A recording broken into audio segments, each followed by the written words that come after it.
Hey guys, Ruin here again, just playing some Forza Horizon 2 gameplay. Thank you for joining the nation and tuning in, whether that will be on Twitch, Twitter, or YouTube.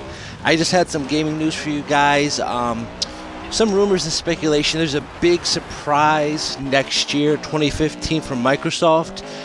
Someone ended up hacking some service that actually allows companies to make groups of which divisions are working on what.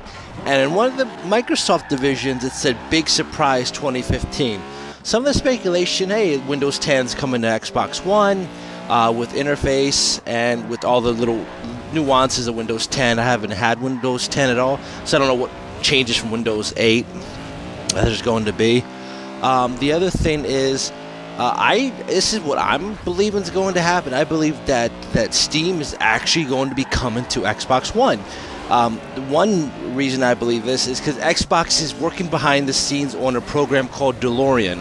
DeLorean is actually a device program that actually allows them to get games as far back as the Xbox original, which that's what I'm calling the Xbox original because I can't call it the Xbox One because the Xbox One's called the Xbox One.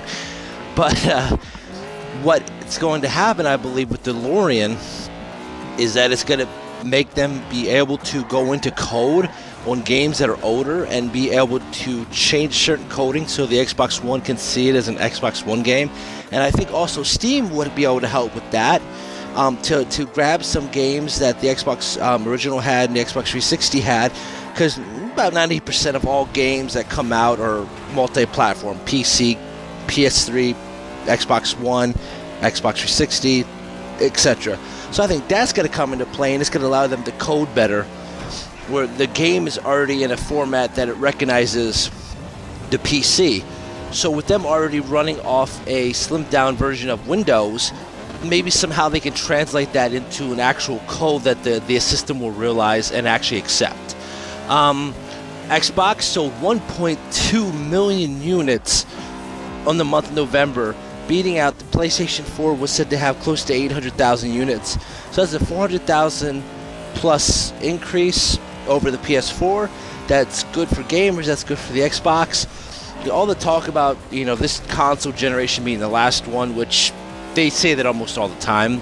They said it with the 360 and the PS3, and they say it this time, but I think consoles always are going to have a niche, whether that's going to be in the future where they're just going to be upgradable machines in the future, or if they're going to actually be other devices where you can maybe get a lower end device and just buy a new one every year, every 2 years. The jury's still out how they're going to do that. Some other news, it looks like that Microsoft is beefing up security on their servers for the Lizard Squad threat for Christmas.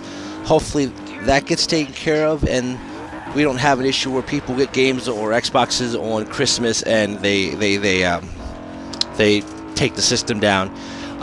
Other news, as well as The Witcher 3 being delayed, it looks like The Elder Scrolls Online is going to be delayed a little bit more. I didn't really get a specification of when the date is pushed back to, but I already knew that it was going to be sometime in mid-winter to late winter, maybe February or March timeframe.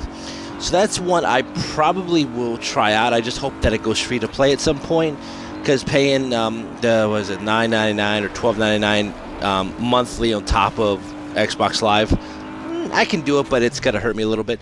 Alright guys, that's all the news I have for today. Remember, follow me on Twitch, Twitter, and YouTube for all your gaming updates and all the gameplay videos. And thank you for joining the nation. You live, you die, you respawn.